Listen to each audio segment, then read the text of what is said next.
Sugeng sonten Pak Danuri. Ini Nggih, di Masjid An-Nur ada acara apa ini Pak Danuri? ya niki nyuwun ngapunten niki Masjid An-Nur lagi wonten kegiatan nggih niku TTA anak-anak.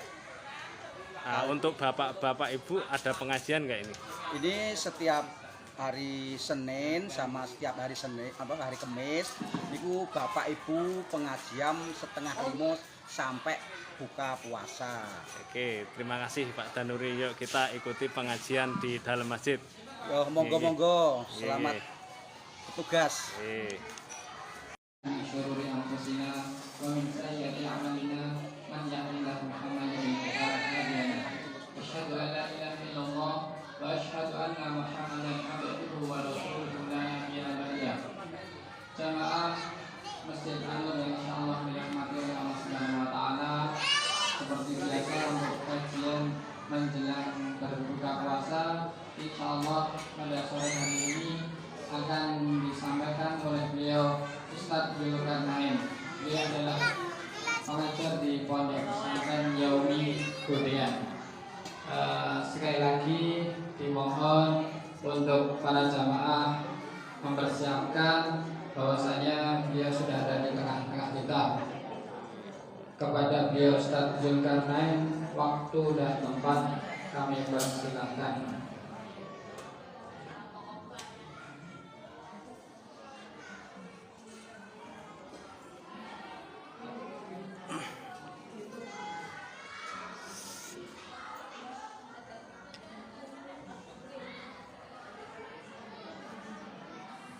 Bismillahirrahmanirrahim. Assalamualaikum warahmatullahi wabarakatuh. Alhamdulillahirabbil alamin wa bihi nasta'inu ala umuri dunya waddin. Wassalatu wassalamu ala nabiyyina Muhammadin wa ala alihi wa sahbihi ajma'in, amma ba'du. Bapak-bapak, ibu-ibu dan jamaah sekalian rahimakumullah. Terlebih dahulu mari kita memuji Allah Subhanahu wa taala atas limpahan nikmat dan karunia yang tak terhingga kepada kita semua. Baik itu nikmat lahir. Nikmat lahir itu apa kira-kira ibu bapak? Sehat jasmani nggih. Nikmat lahir itu antara lain kita bisa hadir di masjid ini dalam keadaan sehat walafiat. Kita bisa duduk bersila dengan nyaman. Karena boleh jadi Bapak Ibu sekalian rahimakumullah, di antara tetangga kita, kerabat kita atau saudara kita mungkin ada yang terbaring di pembaringan atau bahkan mungkin di rumah sakit. Tentunya ini adalah salah satu nikmat lahir yang Allah berikan kepada kita. Kemudian juga kita bersyukur kepada Allah atas nikmat batin yang Ia berikan kepada kita. Nikmat batin itu antara lain adalah kita punya jiwa yang sehat, akal yang sehat, dan tentunya nikmat akal dan jiwa yang sehat ini merupakan nikmat yang sangat besar, melebihi nikmat lahir, kesehatan jasmani. Karena Bapak Ibu sekalian rahimakumullah, boleh jadi ada orang-orang yang kita kenal Allah uji mereka dengan penyakit kejiwaan. Kalau saya dulu masih ngajar di Nikipuran dulu ya, sana kemudian kontrakan masih di Kalipakis. Dulu beberapa kali sudah pernah ke masjid ini. Itu adalah kalau saya pulang ada satu orang, dua orang, mungkin Bapak Ibu juga pernah lihat.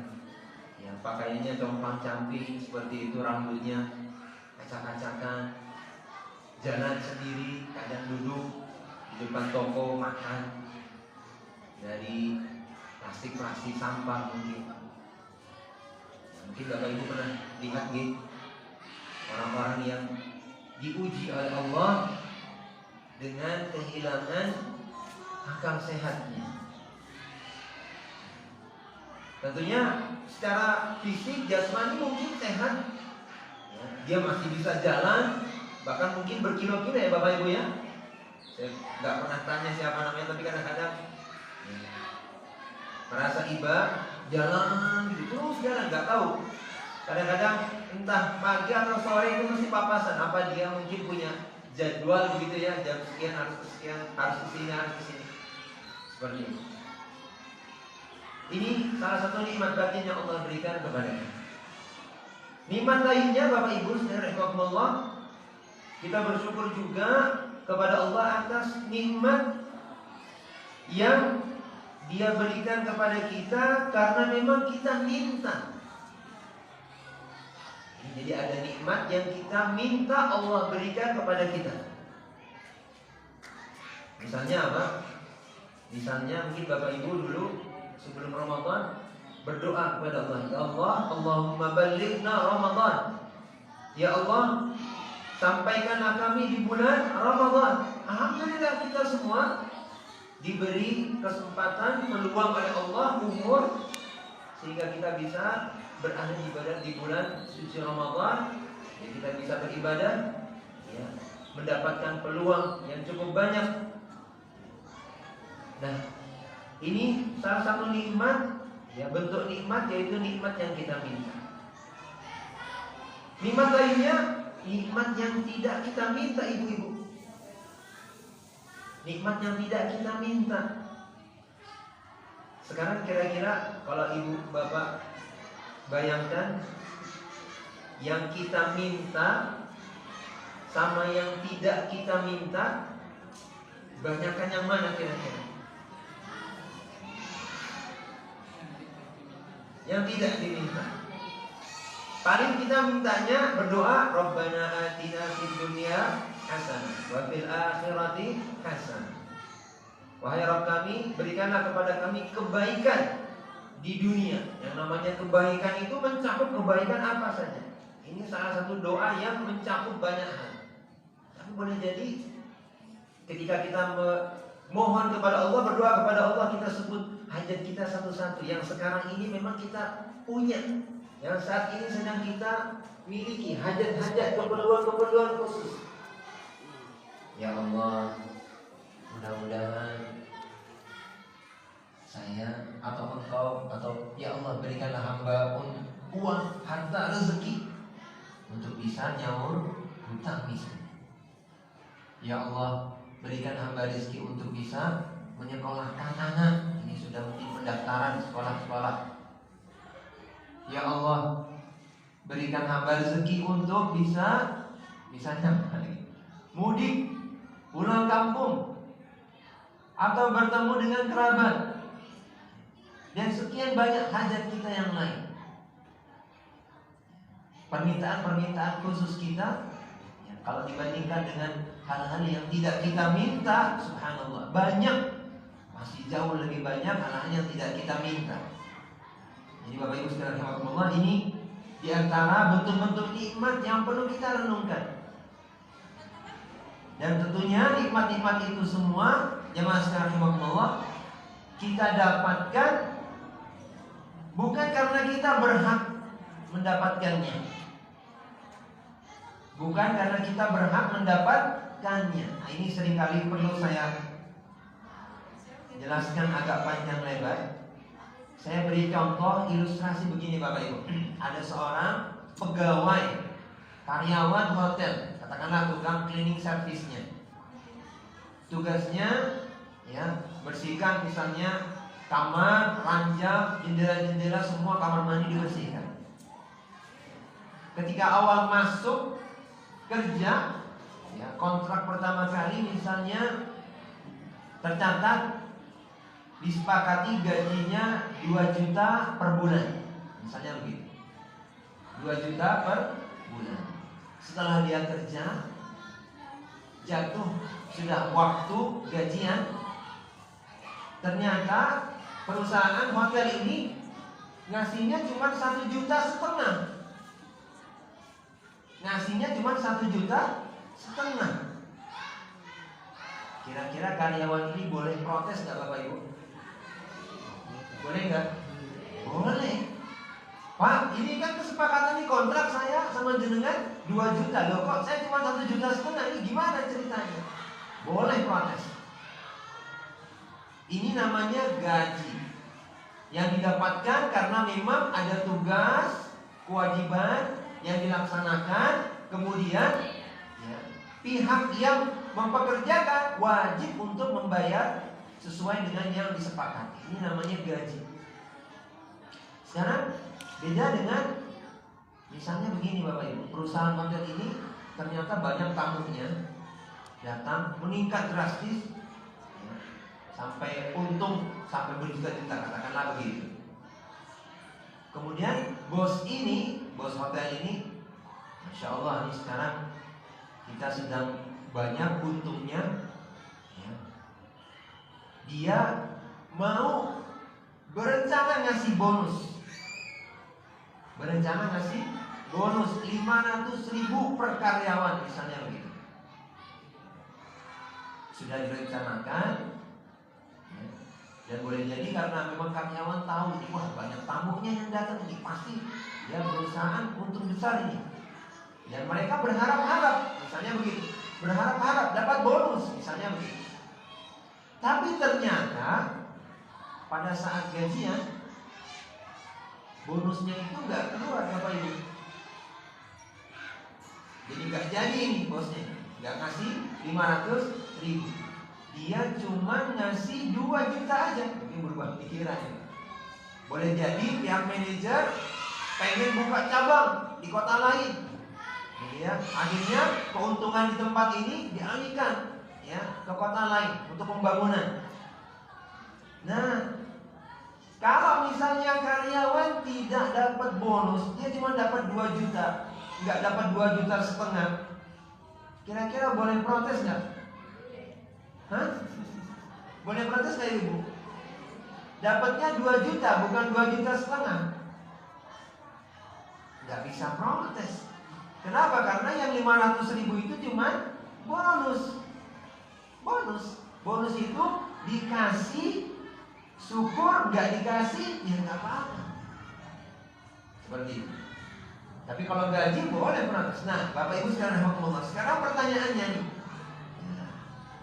nikmat yang kita dapat, penglihatan kita, pendengaran, kemampuan kita bicara, kita bisa jalan, bisa duduk dengan enak. Ini semacam gaji atau bonus, Bapak Ibu? Semuanya bonus.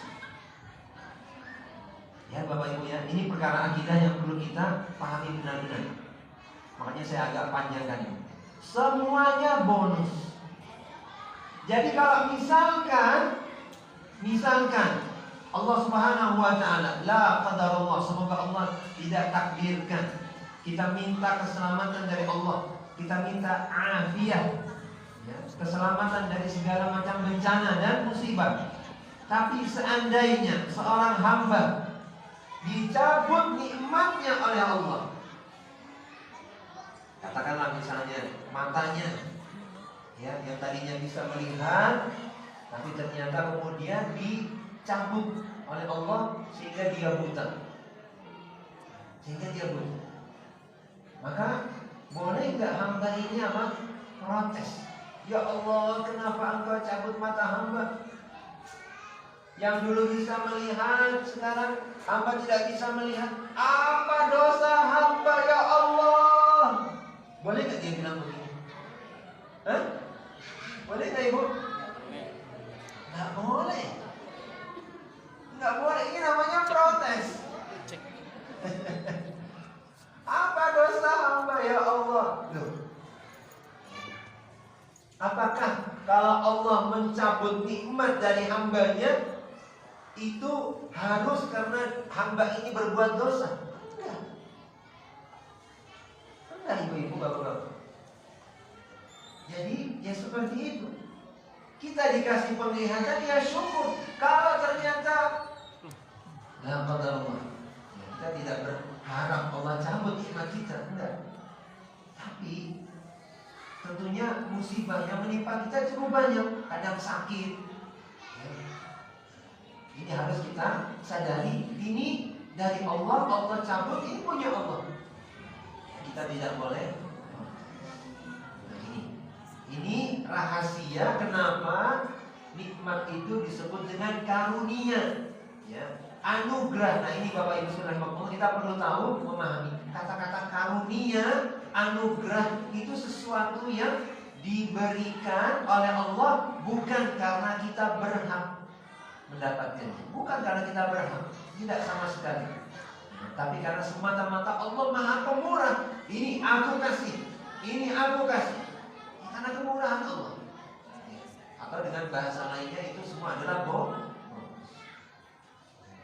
Kemudian salawat dan salam semoga selalu tercurahkan kepada Nabi kita Muhammad Sallallahu Alaihi Wasallam, juga kepada keluarga beliau, para sahabat beliau, dan orang-orang yang mengikuti petunjuk beliau dengan baik hingga hari kiamat.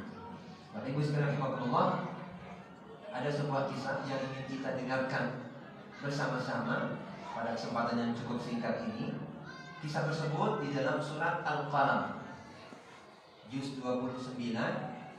Allah Subhanahu wa taala berkisah tentang para pemilik kebun. Para pemilik kebun. Allah Subhanahu wa taala berfirman, "Inna balawnahum kama balawna ashabal jannah id aqsamu la yasrimunnaha musbihin." Sesungguhnya kami menguji mereka, menguji orang-orang kafir Quraisy, sebagaimana kami menguji para pemilik kebun. Kalau ujian itu diberikan tujuannya untuk apa Bapak Ibu? Untuk mengetahui kondisi orang yang diuji ini, apakah dia mampu menghadapi, melewati ujian ini dengan baik atau tidak. Jadi Allah Subhanahu wa taala ingin melihat hamba-hambanya siapa yang mampu melewati ujian ini dengan baik dan siapa yang tidak melewati ujian itu dengan baik. Ini fungsi ujian. Dan di dunia ini, jemaah sekalian rahimakumullah, adalah darul bala, tempat ujian. Tempatnya ujian. Supaya Allah mengetahui siapa di antara kita yang paling baik amalnya. Yang paling baik amalnya itu apa? Pengertiannya, kriterianya. Yang paling baik amalnya itu adalah yang paling ikhlas dan yang paling cocok sesuai dengan sunnah Rasulullah Sallallahu Alaihi Wasallam. Nah, Allah Subhanahu Wa Taala menjelaskan bahwa Dia menguji para pemilik kebun. Ketika, ya, nah ceritanya begini Bapak Ibu. Jadi para pemilik kebun ini melihat pohon-pohon, tanaman-tanaman mereka ini sudah mau dipanen. Jadi buah-buahnya sudah matang, masak, seperti itu. Jadi ketika mungkin sore hari seperti ini, mereka lihat kebun-kebun mereka, Masya Allah, ya, sudah menguning buah-buahnya. Kemudian mereka bersumpah dengan mengatakan apa? Aqsamu la yasrimunnaha musbihin. Benar-benar besok pagi ini pasti kita panen. Mereka bilang begitu Bapak Ibu. Jika melihat ya pohon-pohon, tanaman-tanaman mereka sudah mengeluarkan hasil, ya, buah-buahnya sudah matang, mereka bilang apa? Besok pagi ini kita pasti panen. Maka kata Allah, wala yastathnun, dan mereka tidak beristisna. Istisna ini ada dua penafsirannya. Yang pertama, mengucapkan insya Allah. Jadi ketika mereka mengucapkan seperti itu, besok pasti kita panen, mereka tidak mengucapkan apa? Insya Allah. Jadi tidak terdetik dalam hati mereka, tidak masuk dalam pikiran mereka bahwa segala sesuatunya ini ada dalam kendali kekuasaan Allah. Mereka melihat ini tinggal panen, kemudian mereka memastikan bahwa besok mereka akan bisa panen. Dan mereka tidak mengucapkan insya Allah. Ini kelirunya Bapak. Ini yang keliru. Maka Rasulullah SAW bahkan pernah ditegur oleh Allah. Ya, ketika ditanya oleh orang-orang Yahudi Bani Israel ya, tentang kisah Ashabul Kahfi, maka Rasulullah SAW ya, karena beliau belum dapat wahyu ya, dan beliau tidak tahu tentang Ashabul Kahfi gimana kisahnya, maka beliau langsung mengatakan ya, besok aku akan memberikan kalian kabar tentang Ashabul Kahfi. Besok aku akan memberikan keterangan. Dan beliau tidak mengatakan apa? Insya Allah. Maka beliau mendapatkan teguran. Teguran di dalam surat Al-Kahfi. Janganlah sekali-kali engkau mengatakan untuk sesuatu yang akan engkau lakukan esok hari ya, bahwasanya engkau akan melakukannya esok hari. Tapi katakanlah apa? Insya Allah saya akan begini besok. Kemudian tafsir istisna yang kedua, mereka tidak menyisihkan sebagian hasil panen mereka untuk orang-orang miskin. Jadi sudah ada rencana ini ya, untuk meraup semua hasil panen mereka untuk diri mereka sendiri. Gak ada sepeser pun, sebagian kecil pun untuk orang-orang fakir miskin. Nah, kemudian apa yang terjadi? Fatafa 'alaiha qa'ifun min rabbika wa hum na'imun. Maka ya, sorenya mereka bilang begitu, malamnya Bapak Ibu Allah kirimkan angin puting beliung ya, tawafa yatuf, ini apa namanya, memutar-mutar, tawaf kita tahu ya Bapak Ibu ya, tawaf itu kan berkeliling. Fatafa 'alaiha qa'if, artinya ada angin yang berkeliling ya, mutar-mutar, angin puting beliung yang memporak-porandakan kebun mereka di malam hari. Wahum naimun, ketika mereka sedang tidur. Bayangkan ya, Allah hancurkan ya, harta benda mereka ketika mereka sedang lengah tidur. Maka apa? Fa'asbahat kassarim, maka kebun mereka itu seperti sudah dipanen. Saya memahami ayat ini sambil ingat-ingat Bapak, kalau misalnya lewat sawah gitu ya, habis dipanen, itu kan di apa namanya istilahnya? Iya, diarit gitu ya, apa istilahnya apa? Tebang. Ditebang ya? Nah, kalau padi apa? Dipanen ya? Panen. Nah, saya lupa sempat ada kata-kata bahasa Jawa yang lupa saya. Nah, itu kan kalau ya berantakan kan, habis dipanen itu berantakan. Nah, seperti itu. Porak-poranda, fa'asbahat kassarim. Maka kebun itu seperti sudah dalam keadaan dipanen, ditebang. Ya. Maka fatanadaw musbihin, malam minggu ini ketika pagi harinya mereka saling memanggil, ya, dari rumah yang satu ke rumah yang lain, kata teman-teman, ayo bangun. Ya, di pagi hari buta, mereka saling membangunkan satu yang lain dengan mengatakan apa? Anidu ala harsikum in kuntum sharimin. Ayo kita pergi ke ladang kalau kalian benar-benar mau panen. Biasanya kalau pagi buta masih ngantuk ya Bapak Ibu, kita tahu kalau sahur ini rasanya bagaimana ya. Nah, ini mereka saling membangunkan satu dengan yang lain karena ingin mendapatkan keuntungan yang besar. Jadi keuntungan yang sudah membayang di pelupuk mata mereka. Maka mereka bergiat ya, bangun, kemudian apa? Fantalaqu wa hum yatakhafatun. Maka mereka pun berangkat sambil bisik-bisik Bapak Ibu. Bisik-bisik apa? Bisik-bisik begini. Alla yadkhulanna al-yawma 'alaikum miskin. Jangan sampai ada orang miskin satu pun yang masuk ke kebun kalian. Saking apa? Saking kikirnya mereka. Maka apa? Maka wa walau ala haddin qadirin. Kata Allah, mereka pun berangkat dalam keadaan bertekad, ya, benar-benar bertekad, berencana untuk tidak membagi hasil panen mereka kepada orang-orang miskin. Nah, sesampainya di kebun mereka, falamma ra'awha qalu inna ladallun. Ketika mereka melihat kebun mereka porak-poranda, mereka mengatakan apa? Wah, kita ini salah jalan. Karena masih pagi buta, mungkin masih remang-remang, belum begitu jelas. Ketika melihat tuh, kok ini sudah hancur porak. Inna ladallun. Kita ini salah jalan. Nah, ketika diperiksa, oh, ini benar nih. Ini tanah milik kita, ladang milik kita. Kok sudah seperti ini?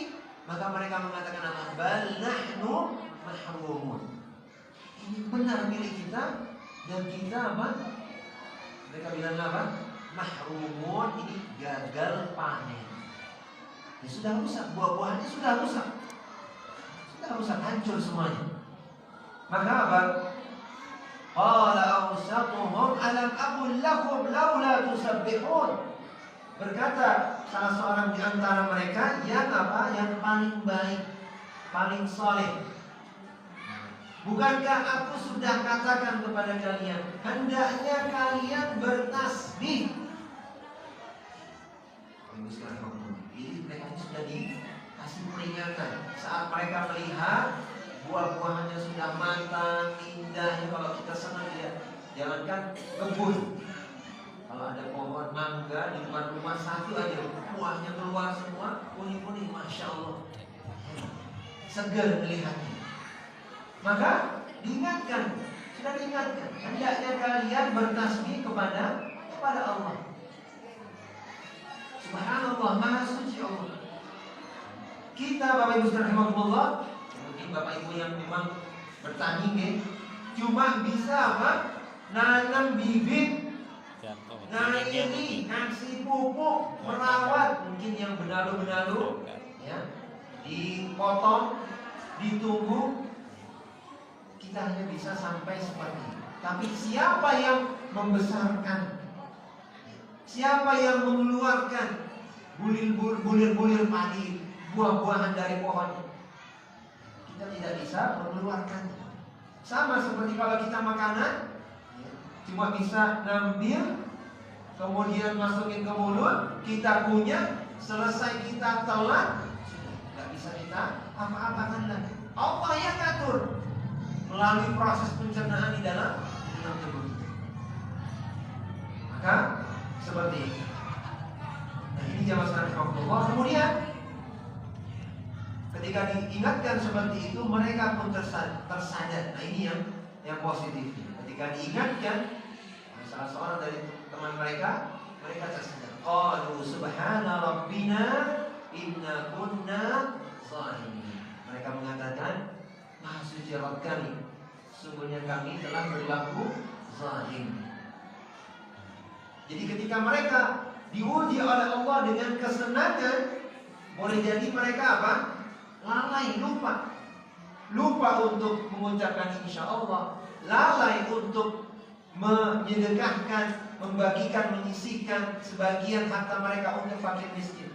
Tapi ketika mereka mendapatkan musibah dari Allah, ternyata mereka masih sadar. Ya, sekarang Allah, ya, kita lihat di sini pada dasarnya, ya, mereka ini adalah orang-orang yang saleh. Ketika diingatkan, mereka langsung mengucapkan subhana rabbina inna kunna zalimin. Tapi ya, karena masih ada penyesalan, maka Allah katakan faqabala ba'duhum 'ala ba'di yatalawamun. Maka kemudian mereka pun saling menyalahkan antara yang satu dengan yang lain. Kamu sih begini kemarin, wah lupa, atau ada rencana begini-begini, saling menyalahkan. Tapi kemudian mereka insaf, tersadar, mereka mengatakan apa? Mereka mengatakan qalu ya wailana inna kunna taghin. Mereka mengatakan celakalah kami. Sesungguhnya celakalah kita, sesungguhnya kita ini termasuk orang-orang yang melampaui batas. Nah, terakhir Bapak Ibu sekalian, dan ini perlu kita renungkan. Ya, mereka mengatakan apa? Asa Rabbuna ayyubdilana khairan minha inna ila rabbina raghibun. Semoga Allah Rabb kami memberikan ganti yang lebih baik. Semoga Allah memberikan ganti yang lebih baik. Inna ila rabbina raghibun.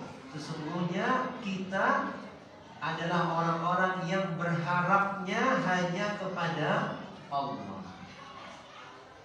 Jadi Bapak Ibu sekalian rahimakumullah, ketika kita ditimpa suatu musibah, ditimpa suatu keburukan, dicabut salah satu nikmat Allah dari kita, maka sebagai seorang yang beriman, kita tidak pernah putus harapan. Masih ada harapan Allah memberikan kita ganti yang lebih baik. Kalau tidak di dunia ini, insya Allah di akhirat. Sebagaimana yang diucapkan oleh para pemilik kebun ini. Demikian Bapak Ibu sekalian rahimakumullah, apa yang bisa kita dengarkan bersama-sama, kisah yang tentunya masih cukup banyak lagi pelajaran-pelajaran hikmah yang bisa kita tarik dari kisah-kisah ini. Dan semoga Allah Subhanahu wa taala di bulan suci Ramadan ini memberikan hidayah, taufik dan inayahnya kepada kita, agar kita bisa keluar dari madrasah Ramadan ini menjadi orang-orang yang lebih baik lagi dari sebelumnya. Jadi orang yang lebih sabar, jadi orang yang lebih bisa mengerti keadaan orang-orang di sekeliling kita, menjadi orang-orang yang lebih mudah untuk memaafkan orang yang melakukan kesalahan kepada kita, menjadi orang yang lebih dekat lagi kepada Allah, senantiasa mensyukuri nikmat-nikmat Allah, dan tentunya yang paling utama adalah semoga kita menjadi orang-orang yang diampuni dosa-dosanya oleh Allah dan dibebaskan dari api neraka. Demikian apa yang bisa saya sampaikan. Lebih dan kurangnya saya mohon maaf. Wabillahi taufiq wal hidayah. Wassallallahu ala nabiyyina Muhammad wa ala alihi wa sahbihi ajma'in. Wa akhiru da'wana alhamdulillahi rabbil alamin. Wassalamualaikum warahmatullahi wabarakatuh.